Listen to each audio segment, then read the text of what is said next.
नमस्कार दर्शक हो, आपण पाहत आहात विजय न्यूज। राष्ट्रीय समाज पक्ष लढविणार धाराशिव लोकसभा, धाराशिव प्रतिनिधी। राष्ट्रीय समाज पक्षाने धाराशिव लोकसभा मतदारसंघात अतिशय चांगली भरारी घेतली असून सर्व तालुक्यातून पक्षाने उमेदवारी लढवावी अशी मागणी होत आहे। त्यानुसार नामदार महादेवजी जानकर यांच्याशी चर्चा करून ही जागा लढवण्याचे ठरले आहे, असे धाराशिव जिल्हा सरचिटणीस इच्छुक लोकसभा उमेदवार नाना मदने यांनी सांगितले।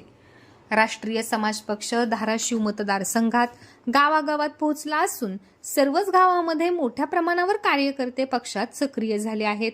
शिवाय पक्षाचे नेते जानकर यांनी दूध धंद्यात शेतकऱ्यांना दिलेली साथ मोलाची ठरली असून त्यांच्या खात्याला केंद्राकडून मिळालेली आदर्श कामाची पावती कारण ठरली आहे। राष्ट्रीय समाज पक्षाकडून धाराशिव जिल्ह्यातील सोनगिरी येथील तरुण तडफदार युवा नेतृत्व जय मल्हार टूर्स अँड ट्रॅव्हल्सच्या माध्यमातून समाजाची सेवा करणारे तसेच समाजाशी नाळ जुडलेले व्यक्तिमत्व म्हणजे नाना मदने अशी जनतेच्या वतीने सक्षम उमेदवार असल्याचा दावा केला जात आहे। आपल्या सोबत सोनगिरी येथे राष्ट्रीय समाज पार्टीचे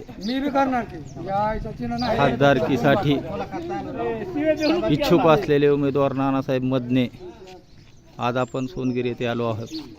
येथे लोकांकडून जाणून घेऊया नेमकं राष्ट्रीय समाज पार्टीच्या वतीने कोणाला तिकीट फायनल होणार आहे। आपलं काय म्हणणं आहे? राष्ट्रीय समाज पार्टी धाराशिव नाना मदनेला तिकीट द्या।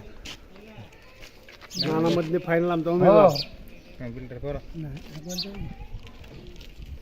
आपलं खासदारकीचं आपलं काय म्हणणं आहे?